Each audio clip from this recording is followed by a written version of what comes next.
Hey everyone, welcome back to the channel and welcome back to another episode of Roadside Rambling. So today I'm excited to introduce my guest today, my cousin, Jarrod Murrieta.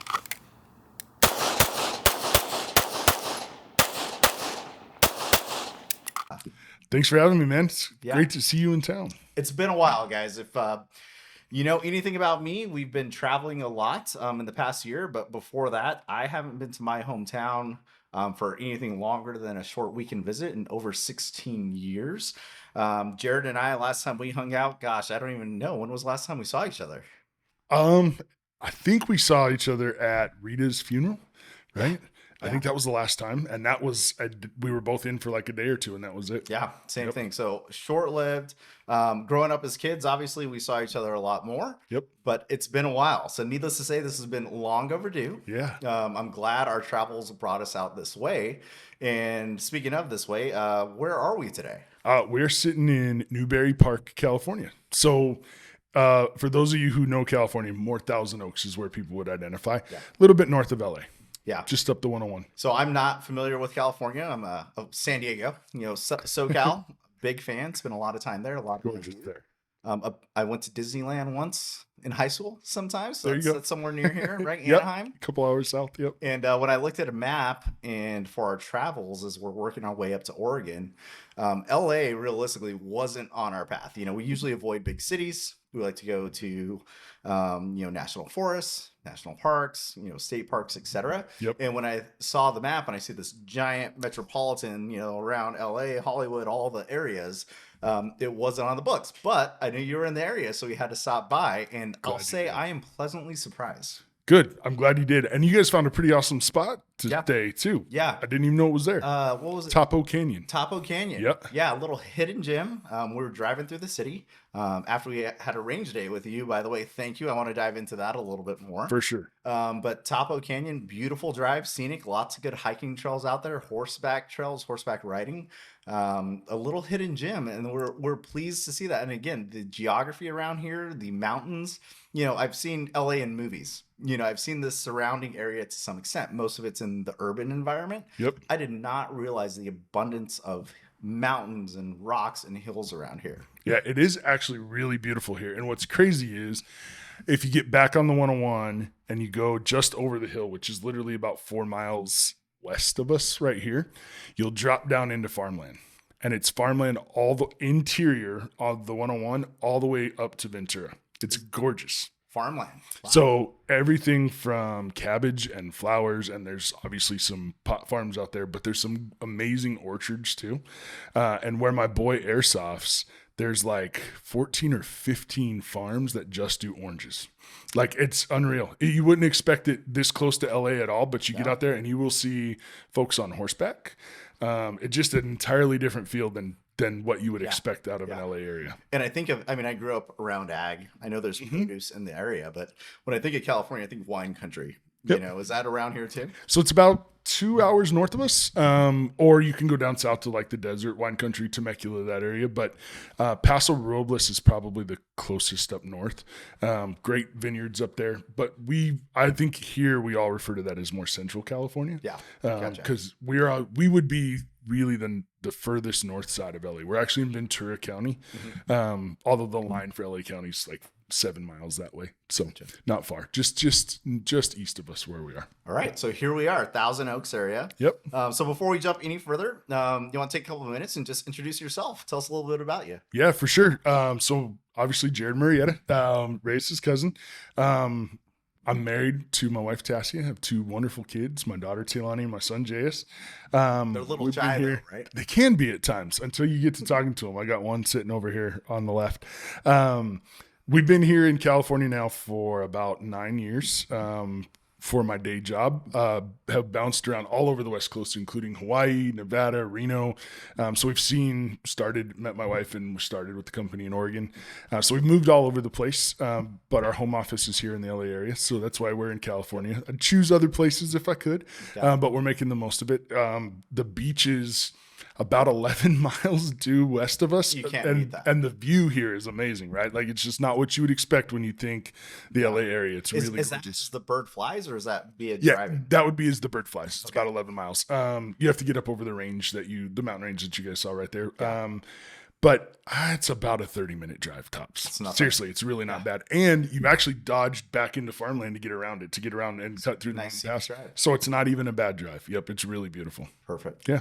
Awesome. So day job insurance, Yep. right? Yep. The thing that I'm really interested in is your what would you say, what you moonlight as, right? Yeah. A co-owner as a firearm instructor or a firearm instruction So we organization? have a performance-based training organization is I think how we would talk about it. So we teach firearms and really all of it, but so my two partners are the co-founders, and they co-founded the company. It's called Ravenwing Limited. They co-founded the company when they saw a need for training for law enforcement here in the area.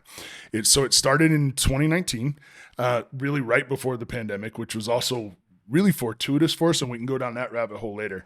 But one of my partners is Beverly Hills Police, and she was talking with my other two partners about how do we get these cops to come out and train? Yeah. Right. And so I'll always speak respectfully of them. But the truth is, when you're on the job with that stress and carrying a gun all day, a lot of them don't want to go do that in their spare time. Yeah. And so there was this conversation about how do we make it available to them. And so my partner Mo and my partner Ethan had been training since 2013, a lot of years. They'd been to many classes as students too. So they were like, hey, we could do this and we could work with some folks we know and we'll do it for free. And so that spun into then offering paid classes. And so then in 2021 was when I joined the company. So 2 years after the inception. And I've been with them ever since. And we are filling out classes finally. Every class we've done for the last 4 or 5 has been sold out, which is amazing. And I think it's started super organic, like I said, with a focus on law enforcement. So we partner with a company called they're actually a 501c3 called Sabo Foundation. So John Krashna is one of the founders of Sabo. And they 501c3 nonprofit. Yep. And so we work with them to provide every quarter. We do a free, we call it Cheap Cop Day, just because the cops are cheap. But we call it Cheap Cop Day, but it's a free day for our law enforcement officers here in the greater LA area, as well as any active duty military that want to come out. And so we split it into 2 sections. We do the morning with handgun that usually my partner Steph and I will teach. And then in the afternoon, Mo and Ethan will do rifle or carbine. And then most of the time we land on ranges where we can do a little bit of night vision work too, which is a lot of fun. So we don't stray into tactics. None of us have that background. So what we try to do is help you move the shooting to the subconscious so that you can free up bandwidth to focus on all the other things that you need to focus on, whether that's from a self-defense standpoint or as a Leo on what you need to do in response to your job. Same thing for the military. So our night vision piece is more just intro to it and understanding it, because you'd be amazed how many of these guys that get handed a set of nods and don't really know how to work them. And so that's been a blast. So we do 1 a quarter. We do it for free. And then we do a Veterans Day event with Sabo Foundation.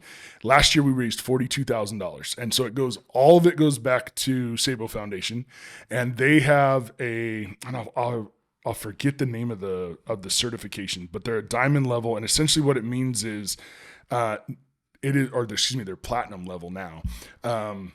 The dollars that get donated to Sabo, the amount of transparency and accountability for those dollars going back to actually helping vets make the transition to civilian life is of the highest you can find. That's fantastic. So like a really honest, good company. And their biggest mission is to keep vets away from pharmaceuticals. And so all of this is a part of my passion of helping people learn firearms and how to be better with that stuff. But I think it's the piece we're most proud of the company, because for all of us, it's a passion project. None of us bring bread home. We don't feed our families with it. We really don't even probably make enough to cover the amount of time and investment that we put into it. But we love it so much, and we love helping people get better, that it's been a pretty amazing experience. That's fantastic. Giving back. And I have a lot of friends and family that are law enforcement or military, ex-military, et cetera. And giving back, supporting that, having active training, as we all know, or for those of you watching, maybe you're not familiar with military or Leo that much, but it's a very dynamic environment. There's a lot of things that happen. It's a very varied and variable job depending on what you're doing any given day. So, like what you're For doing sure. here gets back at just really mastering the fundamentals and equipment, understanding familiarizing yourself with it as you would, so that you don't have to think about it, right? And I Yep. think that's with anything you're doing, whether it's in the shooting world, firearms world, or whether you're driving your rig off road and you're doing recoveries, being very familiar with your equipment so that as things go south, you're not thinking of how do I connect and power my winch, how do I draw my firearm. That is instinctive to you at that point. So I think that relates, and it's very valuable. I think it's undervalued. A lot of people don't capture that, and a lot of people are very gear oriented. I know I am. I Me love too, gear. man. Me too. Love all the items. I have a lot of gear, but I think knowing how to use the gear, knowing how to be familiar with it so you don't have to think about it when it's needed is essential, right? Yep. And that's what you're doing. So that's super cool. Again, like you said, it's your passion project. You're giving back to the community, which I didn't know that. That is really cool that you guys are supporting. You're associated with the nonprofits. How did you get associated with that? Because this is relatively new to you, right? It is. So I've told this story a few times. I'll if I leave something out, let me know. Right. So I actually didn't even own a handgun until 2018. So there was an event in our lives that caused my wife and I to evaluate how we would be able to protect our family. And so also at the same time, and I'll be careful not to get overly political with you, but Yeah. I live in California and it's a bear here, and our governor is something else, man. So he is notorious for his hatred of the Second Amendment, and he has passed more what I would call anti-gun laws in his time in office in California than any other political figure before him. And so when he was elected governor, which was also around that time, we talked about it and made the decision to get into it. Well, like me, the moment I got into a new hobby, it was like, well, I'm going all the way and I'm going to be a pro, right? That's just how I operate. So I really actually fell in love with it. One, from the sport and the performance side of it. I would equate it to, and I'll be careful the way I do this, but it's like the first time you play golf or you do something where it's fine motor skills, and there's a level of attention to detail and precision that always fascinates me. And the human mind and the way it works in achieving those levels has always fascinated me. Yeah. And so there's certainly that with firearms. There's also advantages there for a guy my size, because I'm a giant, is I get advantages in the sport of being able to control recoil and manage those things. And real quick, for those of you watching, you may not be able to tell because camera and movie magic. Jarrod is a giant. I think you actually. What is you have a name that you go by? What is your name that you go by on Instagram and social media? It's Slim Mex or the Practical Shooting Giant, one of the two. There you go. The practical shooting giant is more fitting. How tall are you? I'm 6'6". If I had the right shoes on, I'm 6'7". I search for those shoes now. There you go. 6'6", 6'7". He's a giant. I'm 5'11", and I look like a dwarf. Which is hilarious because we're family. When we go to family reunions or we get around our family, I stick out like a sore thumb there too. It's crazy. Yeah. So. Well, we're never gonna lose you. Yeah, it's true. You'd be amazed though how many people I can sneak up on. I got the soft feet, bro. People never hear me coming. Keep an ear out. That's right. I move quiet. So you have advantages. What are the advantages of being 6'6", 6'7"? I think it's just mass behind the gun, right? So it depends on what you're shooting. But from a handgun perspective, I have large hands. I have mass behind the gun. Recoil doesn't impact me the same way it does other people. So can you break that down? So we travel around. We don't shoot much. We're mostly just adventuring. Can you just break down what does shooting look like? Physically on the body. What does it take to get into it? If you're a beginner, what should you be looking for, and why does that equate to benefit in having more mass? So I'll be careful and say that I don't know that you need more mass to be great at this. Most of the world champions who do this are not my size. In fact, I'd say of the last 2 decades, most of them aren't. Rob Latham would come close. If you guys don't know that, he's often referred to as the Great One. Lives in Phoenix now, so back in our home state. He's just a machine with it. But he took advantage of his size when he was in his prime. So if we go all the way back to the beginner, there's a couple of things. One is, I'll call it grip, but we'll really call it structure, right? So it's the structure of how your body is going to position to optimize the mechanics of the way a gun works. Mm-hmm. And anybody can master that. What helps is just having more mass behind it. The way I would equate it to is when you think about, you literally have an explosion happening in front of your face, whether it's a rifle or a pistol. When the powder ignites and creates enough gases to push the bullet out of the barrel, there's an explosion happening. Mm-hmm. So there's going to be some force backwards as the bullet propels forward. So the more that you can build the proper structure behind it, the better control of it you have. So it's kind of like, that's why we launch rockets from cement instead of launching them off of sand or something. Precisely, right? Precisely. So for me, it allowed me, I think, to shortcut some of the learnings because I was actually able, with maybe not the best technique, to get away with things, which allowed me to start exploring speed and movement and some of the other pieces sooner. But what I will say is, as my fundamentals improved and I got around instructors that knew how to teach it, Mm-hmm. it was like light years ahead. I was just able to take advantage of it. Now there's different things. So I shoot competitively. We'll, I'm sure, talk about that too. There are absolute advantages to being smaller and lighter, shooting competitively, because you're running around a course with a lot of hard stops and quick starts. Oh yeah. And so for me, it's like, I created this, I'm a bit of a Mack truck, right? So it's like, I'm not going to slow down, but once I get going and it stays going, and that can be an advantage too, right? But I would say ultimately, if you're thinking about getting into this as a newbie, don't be scared. And let's talk about like size and how that relates. It drives me crazy when people tell women that they need to shoot small guns and small calibers, because that's absolute malarkey. It's not true. It's not true. All you need is somebody to help you understand the right structure behind the gun, Mm-hmm. and grip to put on the gun in order to run it effectively. Yeah. Now, we'll be careful. If you've ever shot like a Desert Eagle, so you hear the huge 50 cal guns like the Desert Eagles or those massive guns, all it means is that there's more powder on a heavier bullet, and so your recoil is going to be bigger. Even I struggle to control recoil on those things, right? Yeah. So, like, let's not be ludicrous, but when I hear people say, well, you should only shoot a 22, or you should only shoot a 38, or you can only handle those, not true.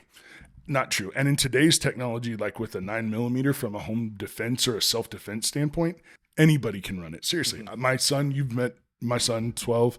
Yep. He shoots 9mm just fine.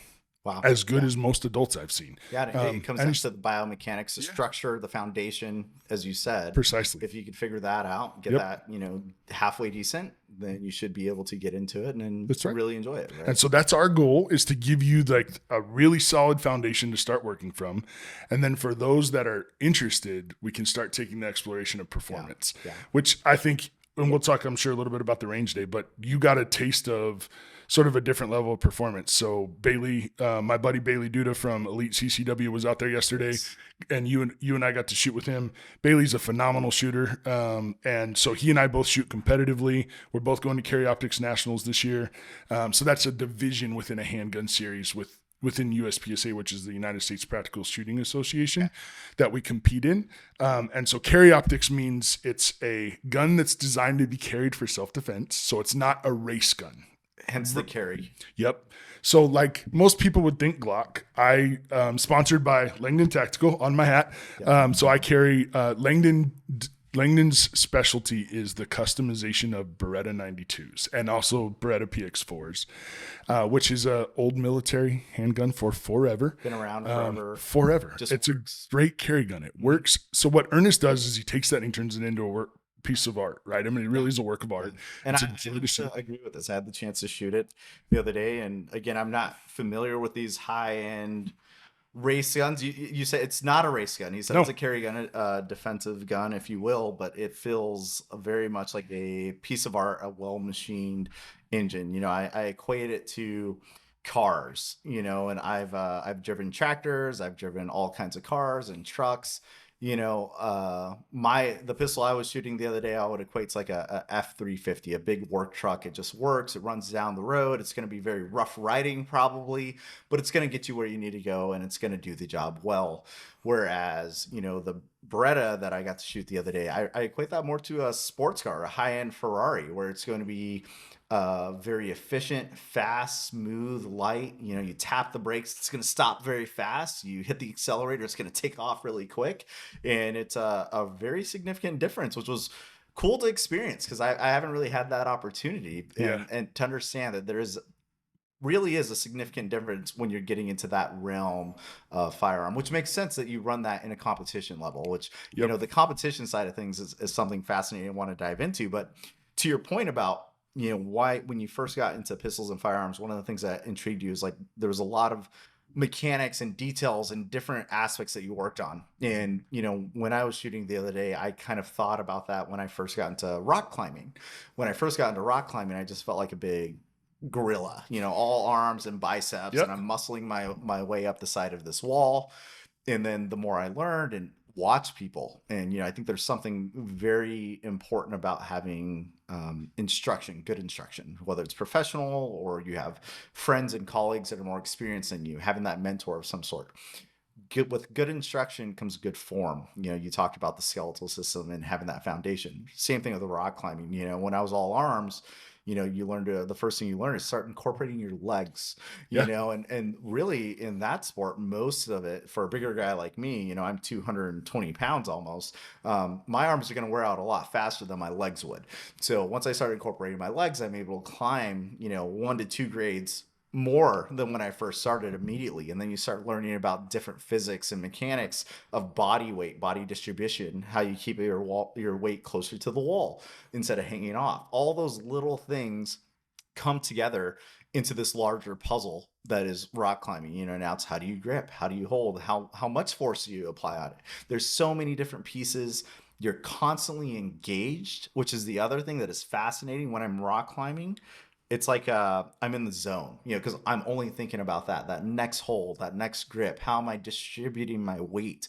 And when I was on the range the other day, that's it too. You get in this flow state. You kind of get in this zone where you see a 100%. target down there. You need to move. You need to present your firearm and do a smooth press to the rear and keep everything in this little box of a sight, all while you do it. It seems like chaos. It seems impossible, like realistically. Like I was surprised I'm able to hit a target sometimes.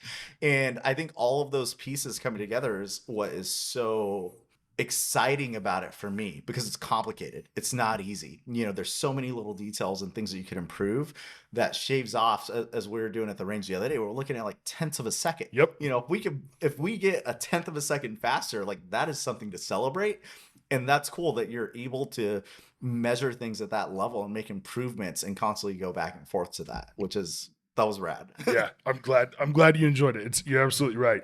I would say, I agree with the fascination. I think that I've never used that one before. I'm going to steal that. The rock climbing is a great analogy, right? Because you probably measure your progress in feet ascended at some point, right? Yeah. Where we're measuring in tenths of seconds. Yeah. And so really it is about human performance. What am I capable of? And so while like in the competitive side, you're competing against others, when you start, it's really just competition against yourself. Yeah. Much like golf can be when you first start too, right? Which is, I want to be better than I was yesterday.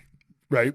I thought you just wanted to be like the biggest professional golfer. I did at one point, like literally the biggest. That was not, I was never going to pass Tiger, but I was like, wouldn't it be dope if there was a 6'7" golfer on the PGA Tour?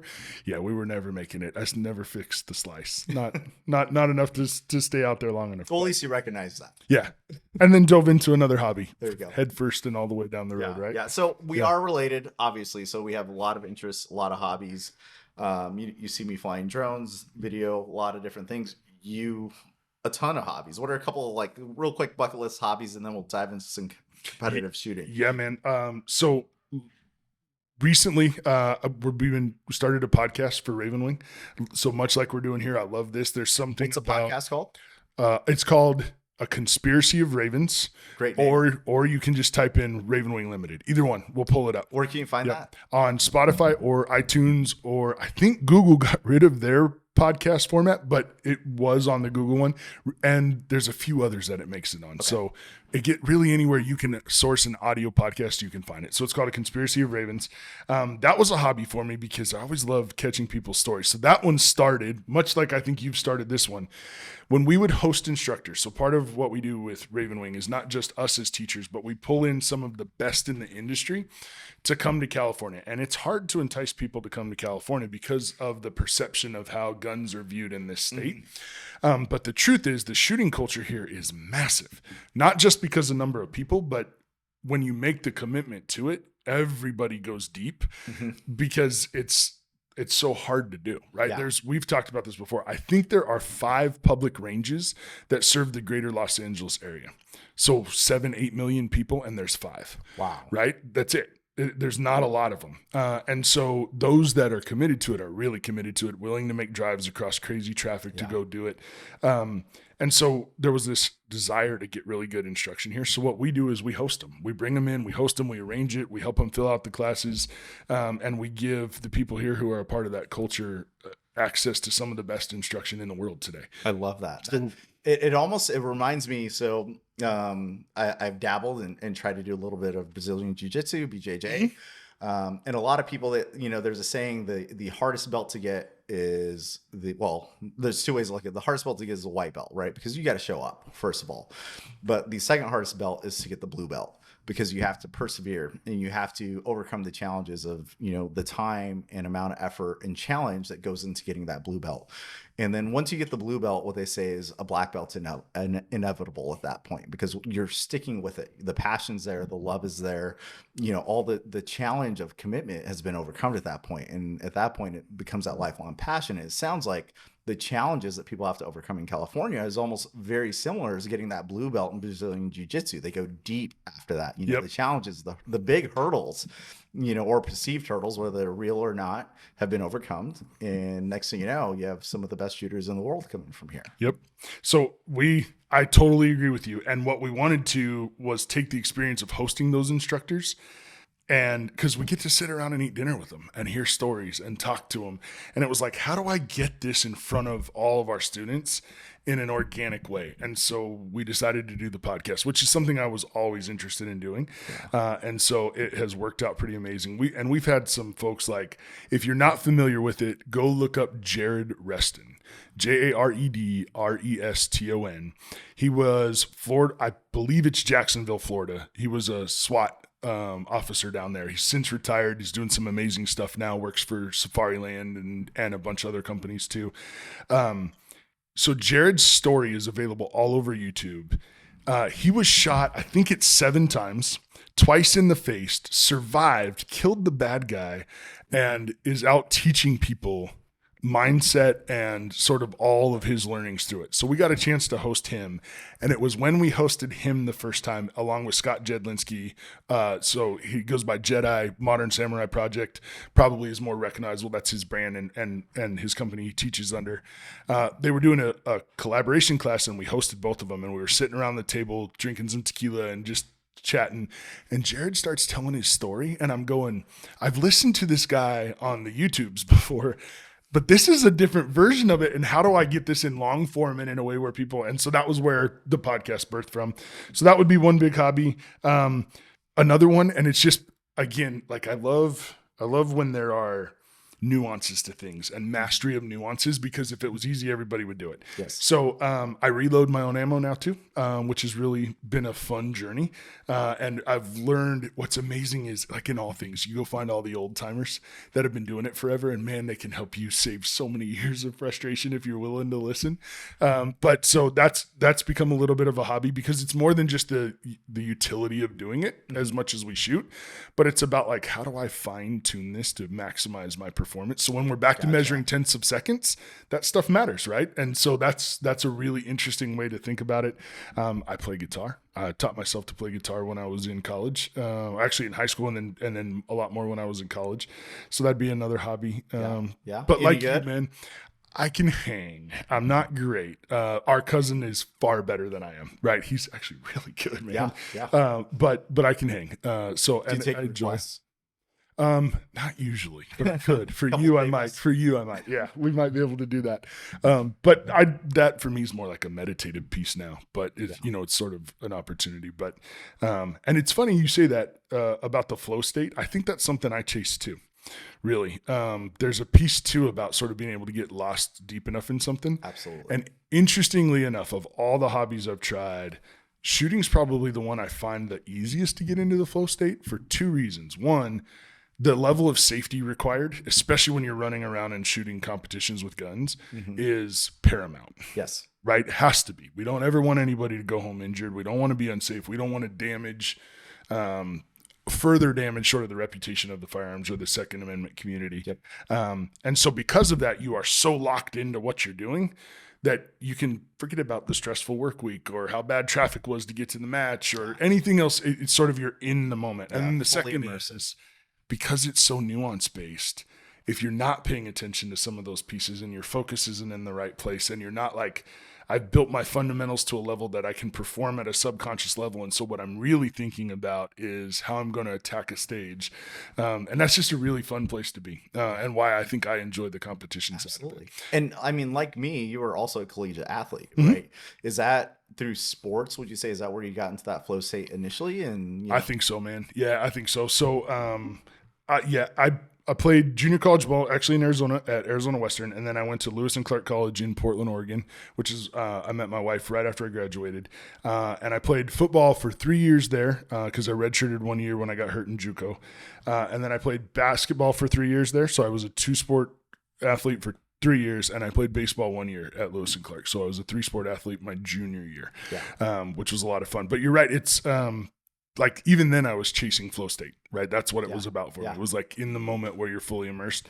And I think most of my hobbies since then have probably been that way, right? Likewise. I mean, same thing when I was playing collegiate baseball, specifically anytime I'd go up to bat, I had like a routine, kind of a mantra, if you will, before I'd go in. But as soon as I step into the box and I see the pitcher up there on the mound starting to go through his windup, you kind of go into this state where, you could literally like see the laces in their hand. You see the ball coming at you, 80, 90 miles an hour, and you can see the rotation of the laces and read it.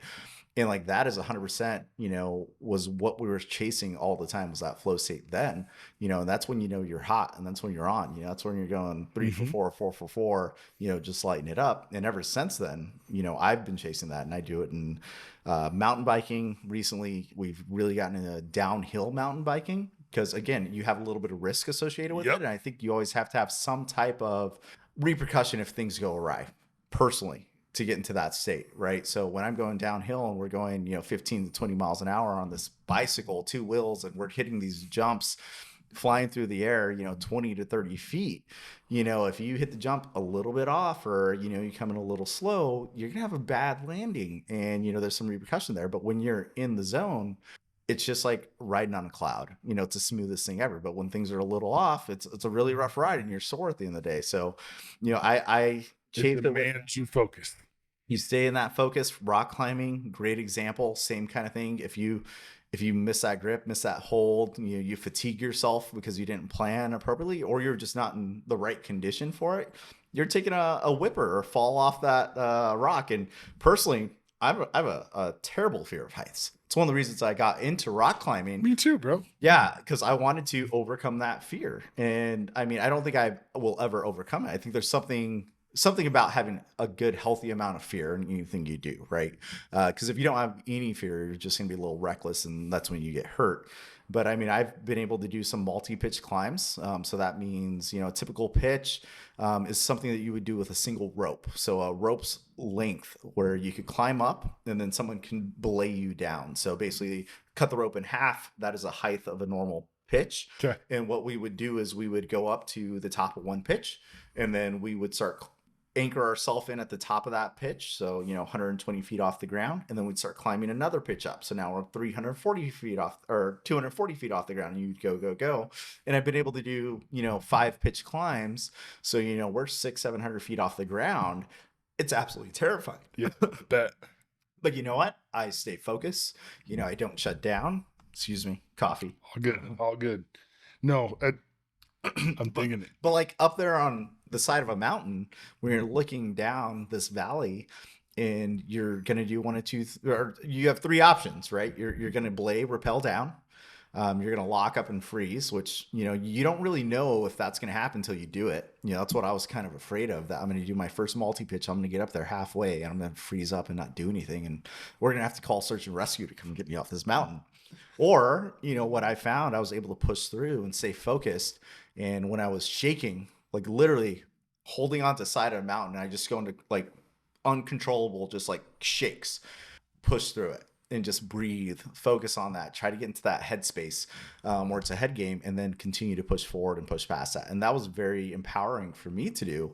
And again, got me in that flow state, pushed the limits and the boundaries of what I thought I was capable of, and just found something that was extremely enlightening as I go forward and what I'm capable of. Yep. Right. I think I dig the mental management side of it. And it's why I'm so fascinated about the life that you guys are living right now, because I think there's a mental management side of it. And we know it from sports. It's, you were talking about, like, you get in the flow state, you can see the laces on the ball. It's about, how do I manage the mental piece of staying in the moment and staying present to be able to perform? What I love about most of this, though, is there's a subconscious performance that has to come from the fundamentals that you've developed, which is what I think in competitive shooting separates the best from those that are, just dabbling, is their level of fundamentals have risen to a point where they can do those things subconsciously at a level that's far surpasses most of the people that they're with.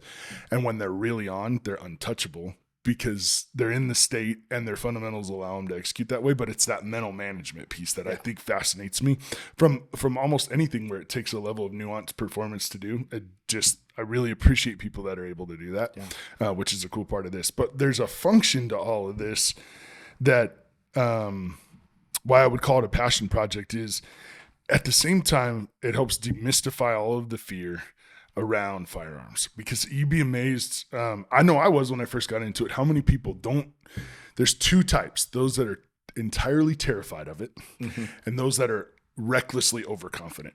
Almost like, I'm a man, I know how to use a hammer, I know how to use a gun. Do you really? Right? It's sort of the question. And a lot of times they come out and we see really unsafe behaviors because of this bravado, and it's like, let's calm that down. But there's a function to it, right? It allows me to defend my family differently. It allows me to make sure that no matter what situation I'm in, I'm traveling, I'm camping, I'm out.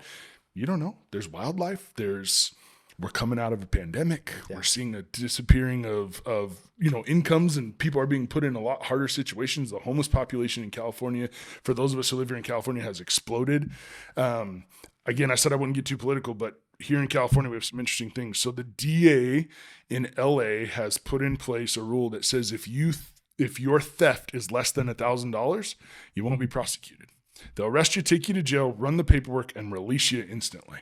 Wow. And so what we're seeing is, and it's all over the news, it's all over social media. If you know where to look, it's happening all the time. We're seeing gangs of people, and I say gangs meaning a multitude of people, right? Not necessarily affiliated, that will come into like malls or high-end shops in Beverly Hills or in Malibu, and they run in and they just smash and grab everything. And they run out, and because there's no prosecution behind it. So you think about, if you and your family happen to be in an establishment, you're just at the mall, and that happens, and there's multiple assailants, and you accidentally are in the way of that. What does that mean for you, right? Yeah. And so it's not a good place to be. The utility of this is that you have a means and the control to know when I would use it, when I wouldn't, right? And understanding the laws in your state and those pieces, but you have an ability to defend yourself that you wouldn't maybe necessarily otherwise, because it becomes, and I don't love the military terms. I just haven't found a better way to say it, but it's a force multiplier. It exponentially makes you more able to control or have an impact on a situation that you wouldn't without it. Is the way I would. So we spend a lot of time teaching. We have a defensive concealed handgun class is what we call it. We spend a lot of time in that class teaching folks about what's the situation that you would actually use this? What's the law say? And if you've made the decision to use it and you're going to pull it out, that means you're going to use it, right? Yeah. So one of the things we tell people all the time is it never comes as a defensive civilian carrying a firearm. It doesn't come out unless you have to use it, right? Gotcha. It's not a threat. It's not I'm going to show it to you. Nobody should ever know it's on you. And it comes out only if you absolutely have to use it. But once you've made that decision, you got to be able to go and you got to be able to perform, and you need to be able to do it in a way that you maintain safety for the people you're actually trying to protect and all of the innocents around you. And so we spend a lot of time there. And that for me goes back to this idea of the subconscious performance. If you're in that mall and something terrible is happening, you don't want to be thinking about your trigger press because you're probably not going to be able to devote the mental energy to that and still be aware of all of your surroundings. Because if there's multiple people that are causing imminent danger to you and your family that you're going to have to do something about, if I'm thinking about my trigger press, I'm in such tunnel vision with the person in front of me that my situational awareness has gone out the window, Yeah. right? Yeah. So like you were talking about the winch, that's a great one. If I don't even know how to use this equipment and it's night and I'm stuck and I'm trying to get out, what are you paying attention to that's around you that could be a potential danger that you have no clue because you're unfamiliar with your equipment or how to use it, right? Exactly. So I think we say this all the time. Firearms are just a tool. They can also be a hobby. I've turned that into that with sort of the competitive shooting. But there's a utility to it. There's a guaranteed right in the Constitution for us to be able to do this. And I think it's important for folks to, at least at the very minimum, understand it and not be afraid of it, because then you can respect the people that make that a part of their life choice without just a judgment that's based off of no real fact. Right? Yeah. So you said earlier there's a couple kind of people that you run into a lot. So people that are overconfident, that's one. And I imagine you have, training, is a really good way to probably humble that. Competitive shooting, great example, because again, myself, I grew up around firearms. I grew up hunting. It was just a part of my life. So hunter education, highly recommend it for anyone out there that's interested in hunting. There's, again, as Jarrod just mentioned, it's not just about the firearm and shooting it, but the situation and situational awareness, how to have clean and ethical harvests of animals. It's essential in how to respect and manage the land. So 10 out of 10 would recommend that to really anybody, whether you're interested in shooting or not.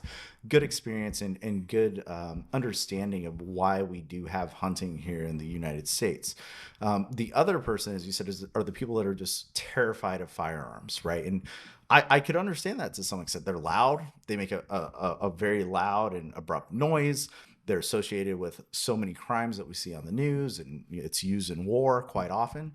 How do you have conversations to those individuals that are just have an innate fear? And I think I've met people that are just absolutely terrified of firearms, or you can't talk around them before they, really shut down immediately. And then obviously there's people that are just against them, but the people that are really terrified of firearms, how do you guys approach those conversations, or how do you try to really educate around firearms? So I think there's two talk tracks. One is when they actually make it to the range, because then you have an opportunity to create some of the experiential learning by putting a firearm in their hands and explaining how it works. At the end of the day, it's a tool in a machine, and it takes a finger to press a trigger to make a gun go off, which is the intent or lack of attention from somebody to make it go off, right? Otherwise, it's an inert object and as dangerous as a hammer. And if unloaded, the hammer's more dangerous than a gun is, right? That's just the truth. So there's the experiential learning and the ability to create confidence and understanding of what it is when they're on the range, that a lot of times you can overcome that up until the first trigger press and the explosion happens with the bullet going out, and then you have to sort of manage those emotions. But it can be done in a really respectful way, in a very sort of methodical way, and in one where if you're paying attention to how they're feeling, you can guide them through it in a manner that suits them the best. And not everybody who's terrified leaves saying, I'm going to do this for forever. Some do, but they will walk away saying, I have a much better understanding of this and understanding of the safety and understanding of how it works and why they exist, in a way that, like you, maybe never going to be over your fear of heights in its entirety. So they may still have a healthy respect of fear, but it's not irrational, which I will call that a win all day. Yeah. Then there's the conversations off the range. And for me, what I've found is those are done best by listening first and then debunking the untruths. I'm never going to, it's like a political conversation. Yeah. Right? Yeah. I'm never going to convince somebody who's diametrically opposed to my beliefs in a single conversation. What I can do is help bring a little bit of clarity to untruths, right? So I'll pick on a couple that are out there. I think it was on The View. One of them was talking about you can't hunt deer with an AR-15 because it'll explode the deer with the bullet. I heard that. Okay, so this is one I love to debunk, because the actual round, so the bullet that's shot out of a traditional hunting rifle, you and I both hunt, right? So I hunt with a 300 Win Mag. It's outside of like a 338 Lapua or a 50 cal, probably for us civilians to get our hands on one of the larger rounds there is. It allows the greatest amount of velocity, right? Because of the weight and the weight of the bullet. And we can reach out at distance, which as hunters gives us a better opportunity, especially in the West where it's all spot and stock hunting and tough to do. so then we think about 22s, right? People are like, every kid had a 22, shot a 22. You shot a 22 in Boy Scouts. You shot it in, you know, all that kind of stuff. It's the standard So, caliber they use for yeah, hunter safety course. exactly. An AR-15 shoots what's called a 223. So it's 3/1000ths of an inch bigger than an actual 22 round. It's just a little bit longer and a little bit more powder. It's really not that much bigger in diameter. Three 1,000ths of an inch, right? So there's this idea so when you debunk that, you say, no, that's not what that round does at all. In fact, it pokes smaller holes than a 9mm does on paper, because the 9mm's got a bigger diameter. It just moves faster and can go at a different rate and based off of the gun. So when you can have some of those conversations, but maybe not as technical as I just got, but conversations around that's not actually true. Yeah. Here's what's the truth is. I understand why you're fearful of them. I can respect your opinion, but like, let's use the right words. One that I think it's silly. We jump on it in the firearms community all the time. People will say like, how many rounds will that clip hold? They're magazines. They're not clips. But that's sort of that education of like, if you misname something in our world, it has a lot of repercussions these days, right? Yeah, absolutely. So then if we learn to speak with a level of education and understanding about this, you start to look for some of the fallacies that are out there and you can push back against them, right? Yeah. The other one that sticks in my mind, and this is one I actually had a recent conversation on it. Our president said that if you attach a pistol brace to a pistol, it now is capable of shooting a larger firearm or a larger caliber. What is a pistol brace? So a pistol brace was actually designed for those individuals. It goes on a carbine, like an AR-15. It is similar to a buttstock, which is the piece that goes up against your shoulder, but it's designed a little bit differently. So it can be extendable in most states, but it has an open bottom that wraps around your forearm, and there's a strap that you can pull around that locks it into your forearm.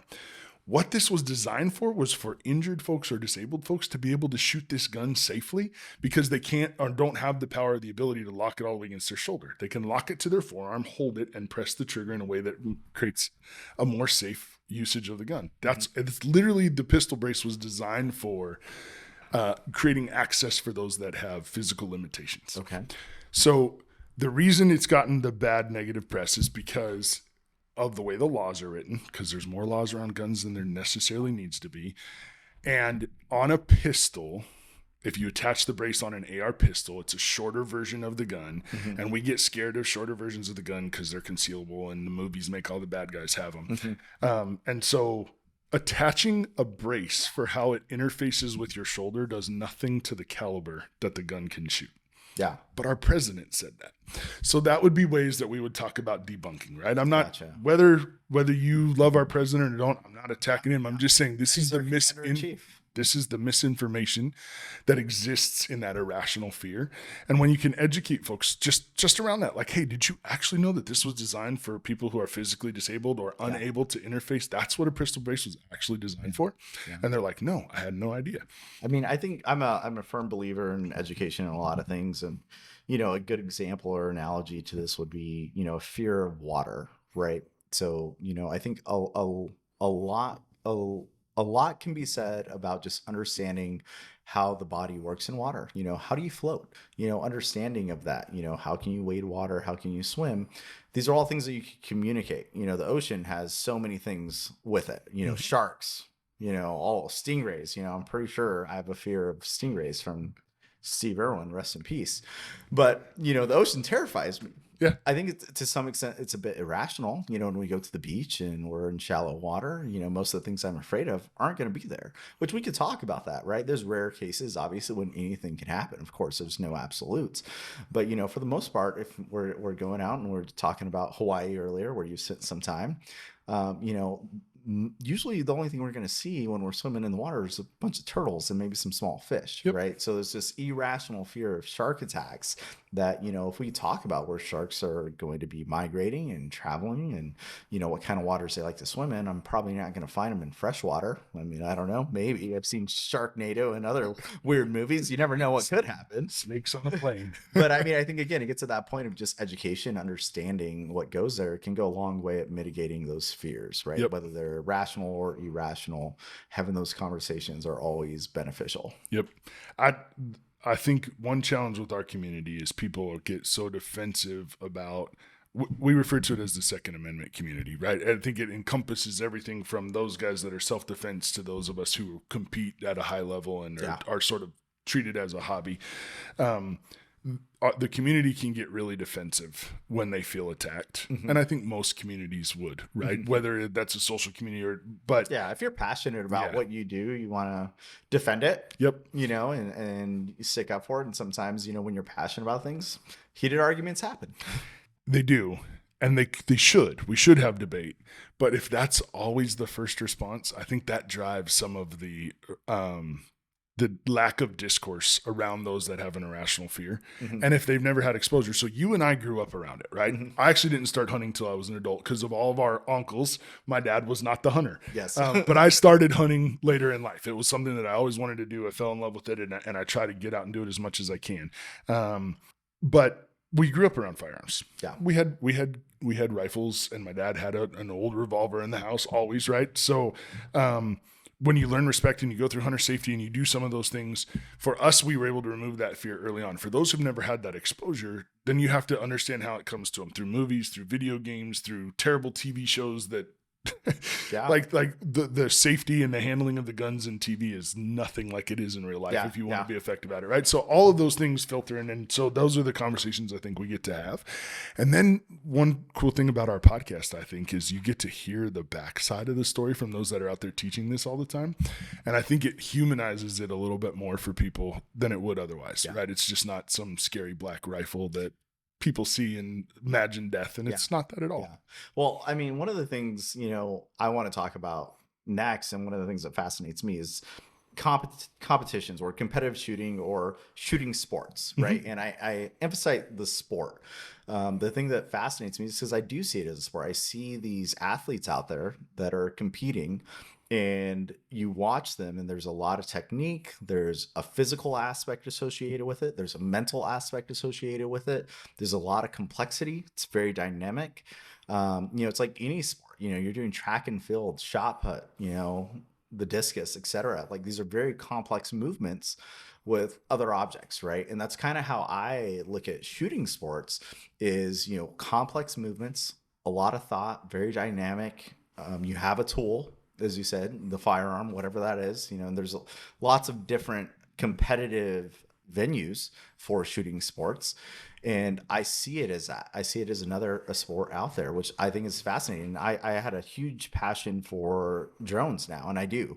And I got into FPV, or first person view drone racing, because I wanted to learn how to fly drones. Right. So I didn't really know how to fly a drone, but there's a local community of FPV drone racers. These are all people that go out every weekend. They build their own drones. They compete with each other every weekend, and they do it in a very safe and fun environment. And just watching these people fly these little machines through the sky in this three-dimensional space at speeds that just seem like unimaginable was fascinating to me. So I reached out to the local community, asked if I could come by and just watch. Can I come see this? Like, is this something the public can do? And they're like, oh, of course. Yeah, come on out. They want to introduce more people to the hobby, to the sport. I show up there and I bring my little drone I just built, I got for Christmas. And they're like, oh, you got to get out there. And they're showing me all the gear and all the items. And they're talking to me like about the gates. And for FPV drone racing, if you're not familiar with it, you're flying these like 5-inch, and the 5 inches is the size of the propeller. And they have 4 of them. So it's probably like a 10 to 12 inch, square drone through these like 6-foot gates. And it seems like a big gate for a relatively small object, but the first time I flew the drone through these gates, I didn't fly it through the gates. I flew one over the gates to just see if I could fly around the track. And then I tried to fly through the gate, and I hit just about every single one.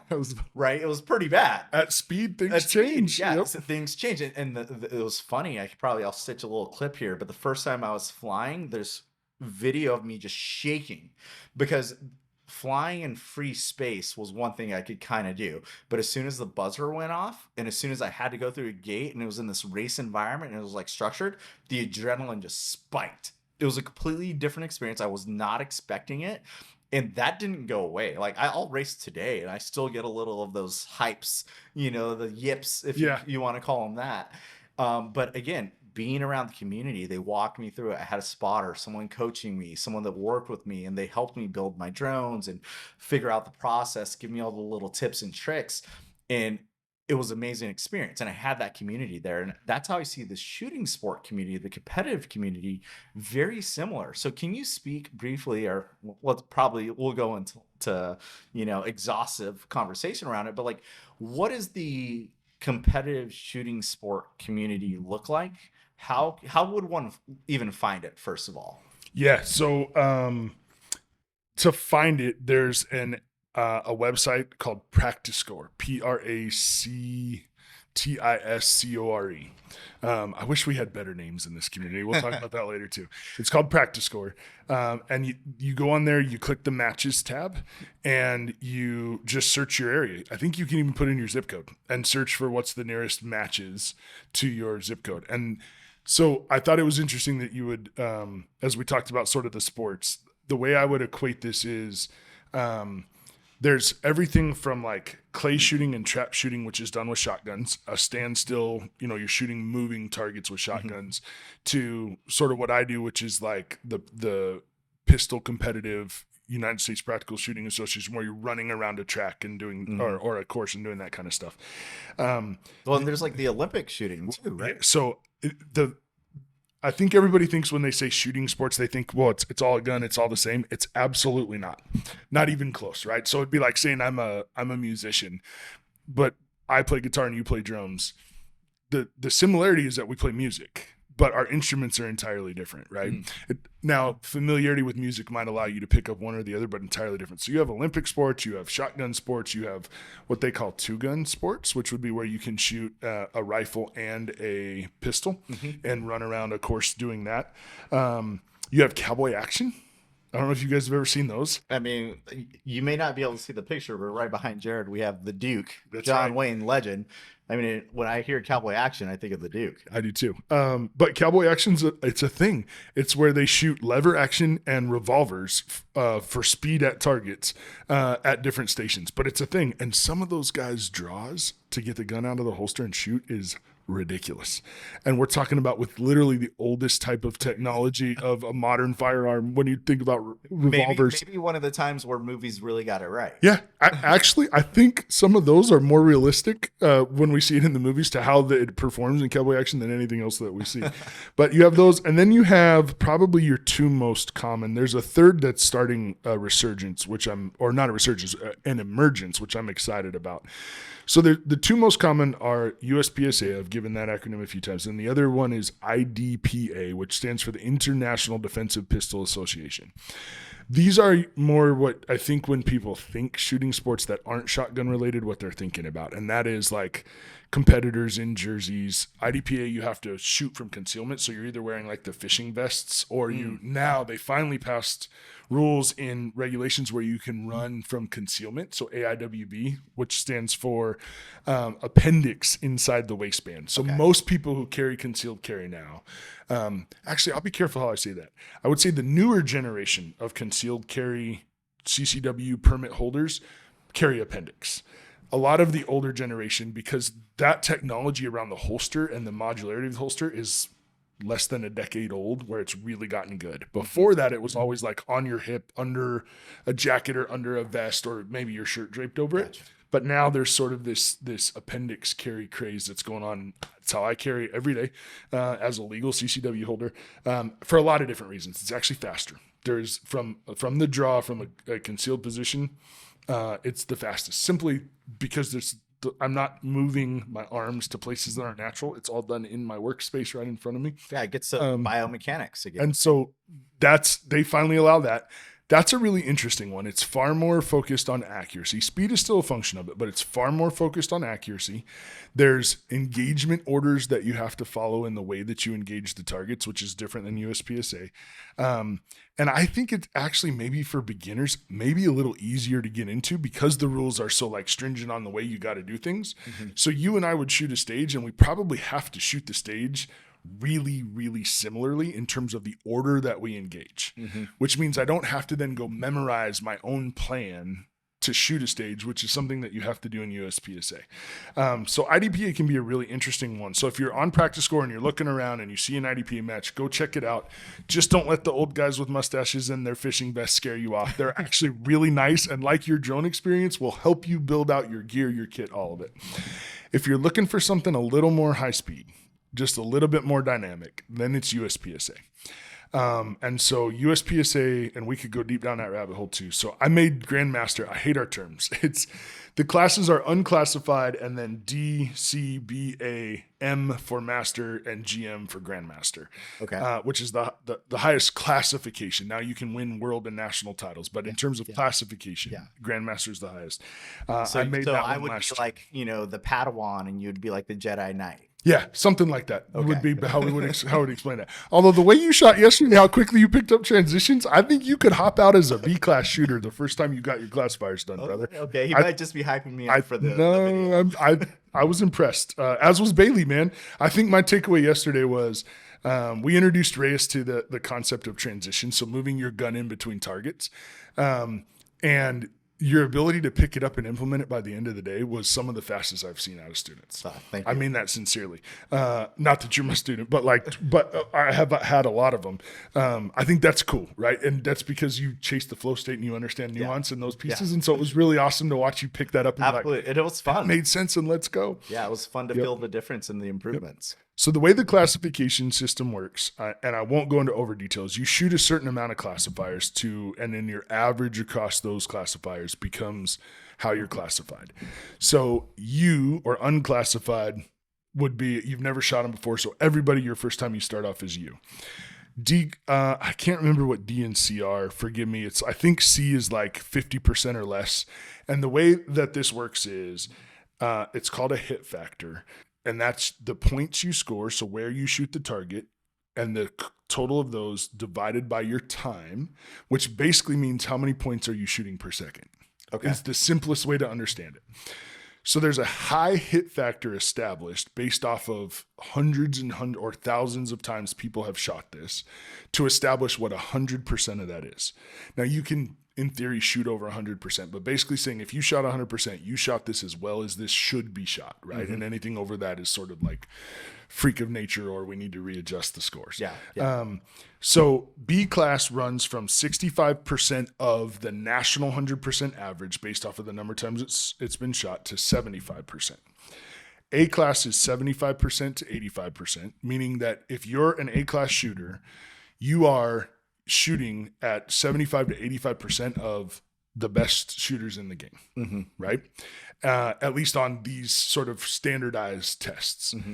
M class would be 85 to 95, and GM would be 95% or higher, meaning that you have, over a course of 6 classifiers, shot well enough that you were at 95% or better of the 100% score on those standardized stages. Okay. And so those measure things like your gun handling, your accuracy, and your speed would be the 3 ways that I would couch them. And so I made GM just shy of 3 years in competing while having a day job and teaching and being a father and being a husband, and I would never have made it without my wife's support. So let me be clear. That seems fast.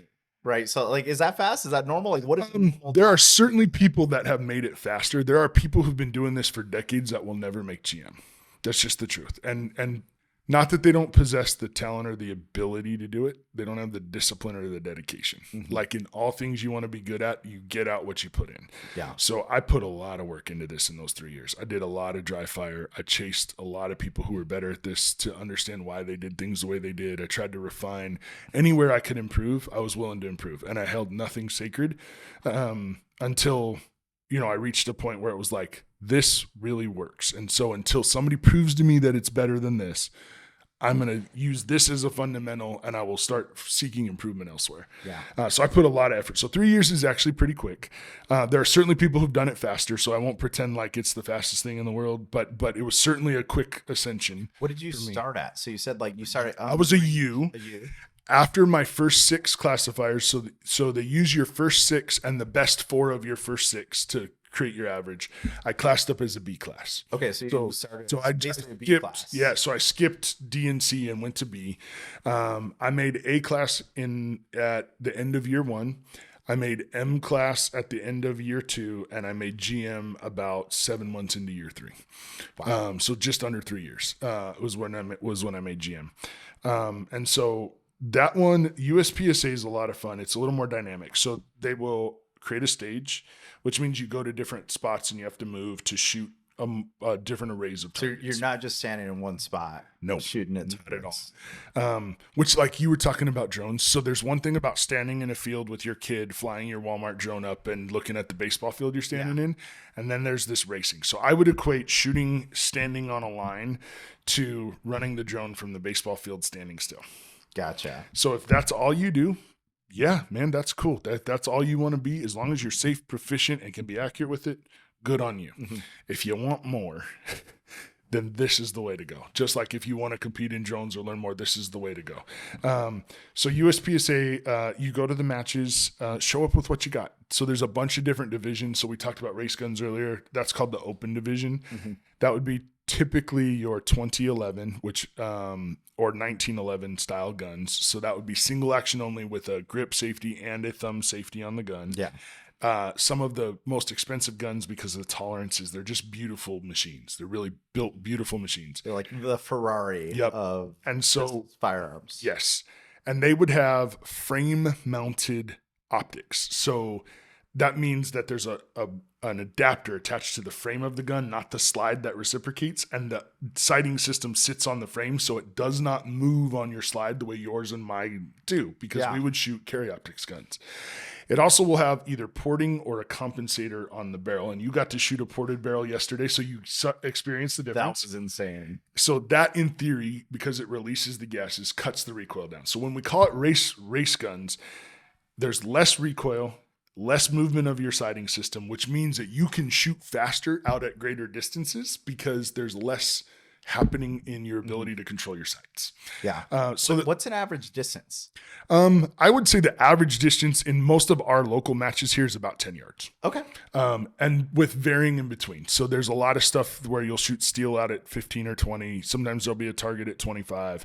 Not often past out to 25. Like if there's 25, it might be 1 or 2 targets. That doesn't seem that far. I would have expected it to be like farther shots, like more precision. Yeah, not for pistol, because I think there is precision pistol that you could go shoot. But for this, because it's a balance of speed and accuracy, at that distance, your feet are entirely stopped. You are in the best shooting position you can be, and you are focused on things like trigger prep and press and not disturbing my sights. Gotcha. And so it takes a little bit of the speed and maybe some of the fun out of it if you're into that sort of like, let's go fast and do things quickly. Yep. But there will be stages with distance at them, because you need to be proficient in those too in order to be a grandmaster or a good shooter, right? Or to win matches. And then there's stuff that's like 3 yards away where you're just blazing, because sometimes we just want to go fast. Yeah, that seems more my speed. Yep. Everybody's good at that, but you do just fine. You do just fine at the 10 yards too. But so it's, anywhere from a 15 round to, I think they cap USPSA, like sanctioned USPSA stages at 32 rounds. Okay. So every one of them, you get to shoot a lot of rounds and you're moving around and having fun. And so you're learning to shoot in different positions and shoot on the move. You're learning to shoot like, how much do I need to see of this target? So we call this confirmation levels. Yeah. How much of my sights do I need to see to effectively and accurately engage this target? At 3 yards, I kind of just need the gun in front of it. Mm-hmm. If I have a basic fundamental level of my skill set, right? I just need the gun in front of it, and I can shoot 2 alphas at 3 yards really quickly. Mm-hmm. At 15 yards, depending on your skill level, you need a little bit more of a refined sight picture to be able to engage that target effectively. And that's the fun of it, because like golf or mountain climbing or anything else, that's where the nuance comes, and your ability to apply it when it matters is a lot of fun. The other thing I would say about competition is, it is not IDPA or US. It is not preparation for you to be the defender that you want to be, right? Because people, our running joke is, people say competition gets you killed in the streets. Yeah, because if you're in the streets defending your life, people might be shooting back or trying to harm you. Cardboard targets aren't. But what it does is it gives you the ability to go experience what it's like to shoot when you have really high adrenaline and pressure. And that's hard to do with firearms, because the only other way to replicate that is have somebody shoot back at you. That's not a really sustainable training model, right? Well, it doesn't sound fun to me. So even if you're doing sims or airsoft or some of those things, it's just not as easy or as, so in terms of learning proficiency and to get out and do it, the competition is a great way to do it. The community is awesome. They will support you. They will help you. I've shown up to matches before where people forgot to bring their ammo, and I've given them rounds of my ammo, and they will always get you back, as you know, if they're good and going to stick around. Of course, there's always a bad egg everywhere, but we're always willing to help people get into it. So show up with what you've got. Right? Show up however you carry, whatever equipment you have, and we will help you get legal for whatever division is that you're going to shoot, and we'll help you have fun and be safe. And that's what it's all about, man, is a really amazing community of learning those pieces. And then if you choose to compete in a sport the way we do, you'll get into the gear and all that stuff. And that's a whole new layer to peel back and have a lot of fun with. Absolutely. But I would say I think competition can be the fastest way to accelerate your proficiency with safe gun handling and to know what your limitations are, because you should. Because if you pull a gun in defense of your life or the defense of your family's life, every round has $1 million price tag attached to it. That's just the cold hard truth. You miss a shot you're taking in defense of your life and hit an innocent bystander, there's a civil lawsuit for $1 million and you're going to jail. 100%. That's just how it works. So you have to understand that if you've made the decision to be a civilian carrier of a firearm, you have an immense responsibility for the safety of the community at large. It's not your job to be Robin Hood and out there saving everybody. That's not why your gun should come out. But you should understand that if it comes out and you're going to use it, you're accountable for every single round you fire. So if you want to be great at that and make sure that I'm not worried about that, like know and have a surplus of confidence in my skill, competition's the way to go get it. Yeah, that's great. Let's take a quick break, and then when we come back, I want to have you walk me through what it would look like to be your first time showing up at a competition. Mm-hmm. And then let's talk to what it would be like your first time going to a training course like what you guys are putting on at Ravenwing Limited. Heck yeah. All right. Good. Welcome back. Thank you for the break. I needed that more than anyone else. Coffee. Coffee at 9:00. It's fine. It's fine. So, you talked earlier, I'm new to the shooting and shooting sports. I go to practicescore.com. I look for my local match. What should I bring and what should I expect at that first match? Walk me through that as a beginner when I'm going to show up for my first USPSA match, because I want to show up at one. Yep. So what does that look like? So it's bring what you got. Seriously, there's a division. Anything you have, it'll fit into a division. I would also say at the first one, your entire goal is to get through the match safely, right? Don't put any other additional pressure other than getting through the match safely. Because if you're focused on that, you'll earn the respect of everybody that's there, and they will help you immensely on the other side of it. Mm-hmm. If that you show up crawl, walk, run mentality, 100%. If you show up cocky, you're going to have problems, right? Especially if you break a safety rule. It's I don't know, about as egregious as it could get. Okay. But if you show up with a little humility and just, I'm going to learn, I'm going to get through this safely, you're going to have a great time because everybody around you is going to make sure you have a great time. Okay. We want more people to come shoot. Yeah. So we're not going to chase you away. So what do you need to bring? A really good set of ears, because there's different guns out there and some are going to have louder percussion than others. So a good set of ear protection, your eye protection. Are there like recommended ones? Or like... Yeah, I would always recommend electronic hearing if you can, whether that's the over ear, like the walkers, I think are really popular and very affordable to get into, up to you can spend thousands of dollars on that stuff. You don't need to. I wear in-ears, so they're custom, and you can get really cheap ones or you can get really expensive ones. The ones I use are from Sound Gear. Okay. They custom mold the form for your ear, and they have great decibel level protection, and they go into your ear where they actually block the cavity. Around pistols, in-ears are totally fine. Around rifles, I recommend it over the ear because we actually hear a little bit through the bones in our ear and around it. And you want as much protection of that as you can when you're around rifles because it's just more powder and more percussion, right? Gotcha. So good ears, a really good set of eyes. They should wrap around the sides, right? You'd be amazed how many people get brass if it's like the aviators. You want stuff that's going to close up around the edges a little bit more. You just want to create the best protection you But can. like a pair of Oakleys Yeah. or some kind of like Oakleys, Spies. Gators. So we at Ravenwing are affiliated with Gators. They're a really cool company, veteran owned, all that good stuff. You can go to our website or our Instagram, find a discount code. Sorry, Nice. capitalism. There you go. This is not a sponsored episode, but, you know, support the family. We got a lot of sponsors at Ravenwing. Yeah, Gators would be a great choice, but good eyes. I recommend, because it's in the sun and there's not usually a lot of trees and stuff. I recommend some sort of a shaded glass. The clear ones during the middle of the day can be a little much, at least for my eyes. So sunglasses, Oakleys, that kind of stuff, they work totally fine. I would recommend a hat, just because there's brass moving when you're shooting and you don't want it, you know, like you want to protect your eyes and your face, but you don't have to wear a hat. We have a lot of people that don't. You don't have to. It's totally up to you. And then a really good pair of shoes, right? They got to be closed-toed. We have dudes that shoot in cowboy boots, so as long as it's closed-toed, you can do it, man. Nice. But I would recommend a good, comfortable pair of shoes. You're going to be on your feet all day. I think I started tracking it when I was really trying to lose weight. When we were out shooting matches, I think I averaged like 15,000 steps in a 6-hour match. Whoa. So you're moving a lot, right?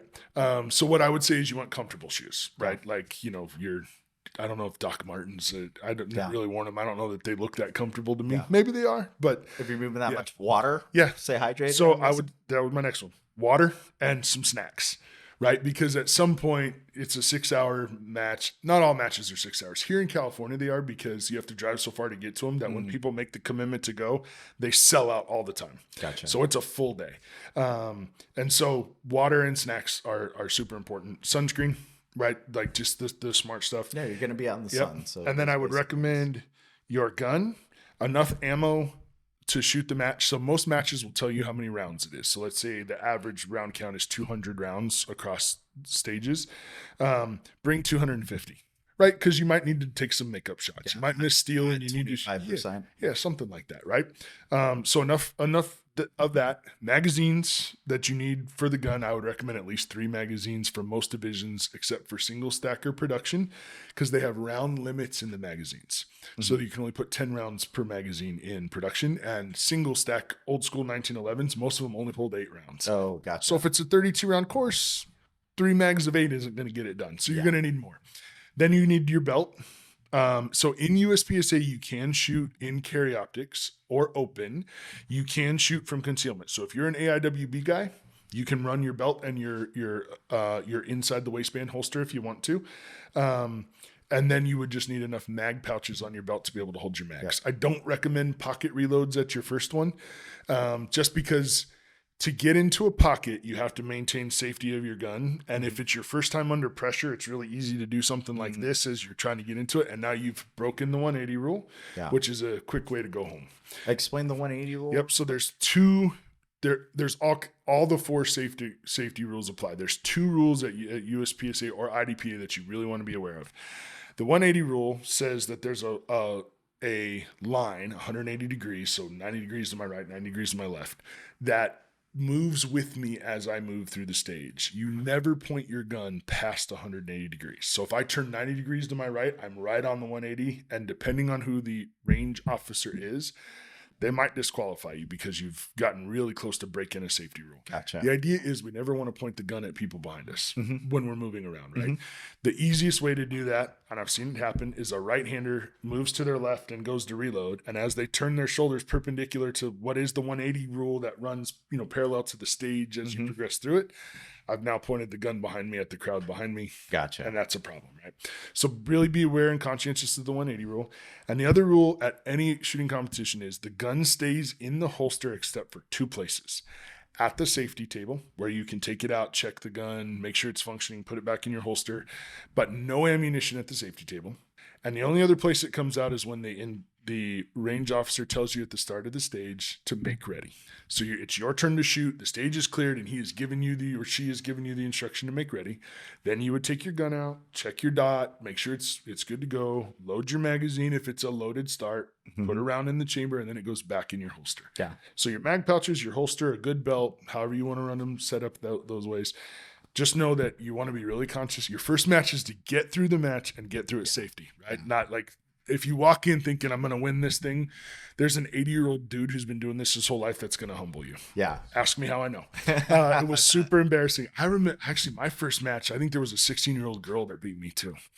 There you go. And it was like, it wasn't that she was a girl, it was her age. I was like, she absolutely smoked me. And it was so humbling, but then addictive because it's like, oh, I'm coming back. Right? Like, I can't, absolutely. You get that. this cannot stand, right? Yeah. So I would say that a lot of people bring a wagon or some sort of way to haul their equipment around because you've got water and you've got your magazines and you've got your ammo and you've got your range bag and all that kind of stuff. So like just the foldable wagons seem to work really easy. They can get super fancy. What do I think about that? It's super helpful. It really is super helpful because you're on your feet and you don't really want to have to pack that stuff up and carry it to maybe a foldable chair. Yeah, I think some people do those. You ever seen those round? They're like the round chairs that accordion in. Yeah, those are pretty cool. Those are fantastic. Those are a great way to think about at a match. Great for camping too. Yep. And you can attach them to your range bag or throw them in the wagon, and it doesn't take up a ton of space. So, I mean, it sounds like a lot. First of all, if I show up that first day, who would I talk to like day of if I needed help or advice? Because like you don't want to break rules, like you said, you want to get through everything. Are there people around there to talk to? And, there's a guy called a match director. So that's the person who's putting on the match for the local club. He'll be at this table when you have to go register, and you just tell him, "I'm a brand new shooter. I'm new to this. I'm going to need some help." Usually what they will do is stick the new shooters with the most experienced guys and the guys that are really good to new shooters. They do that on purpose. We want you to come back, right? It's not a hard thing. So they're going to set you up for success from the jump. And often clubs will tell in their description, say new shooters meeting at 30 minutes before. And that's because they want to walk newer shooters to the game through the rules and the way that they need to go. So they'll iterate all of this. Yep. And people are super patient. They're not patient with breaking safety rules, but they're super patient with, I have a question. Is it okay for me to do this? Do I need, man, people, we want you to come back. Like the way I would say is if you want repeat business, you have to make sure people enjoy themselves. Yeah, right? Absolutely. So that's the attitude you get from everybody that's there. It really is an awesome community. And then just show up with an open mind to be safe and have fun. So it can be a lot of equipment. That's why I highly suggest the foldable wagon or something. If you have a good bag, you can usually carry most of that stuff. I recommend a backpack style because you're going to be walking. So everywhere you go, there's going to be multiple stages. So you're going to shoot in a shooting bay that has 3 sides because you have to be able to shoot left and right. Unless it's an indoor match, then it's a little easier to manage. But most matches you're going to go to are outdoors. And you're going to move bay to bay to bay to shoot a stage. So that's where the walking comes in. After each shooter shoots, you have to go tape. So this would be the unsolicited advice. You don't need to bring it, but bring an attitude to learn and help. If you're the new guy and you're not helping tape targets after each one, that's the quickest way to get ostracized other than breaking a safety rule. And so taping targets, like what do you mean? Like, so these are paper targets? Okay. So if it's a steel, we just need to reset the steel. We need to pick it up and set it up, right? Not hard to do. If it's a paper target, so if I was the shooter and I shot the stage and you were waiting your turn or you've already shot, your responsibility is to go help after the targets have been scored by the range officer and the scorer to tape the target so that it's all reset for the next shooter.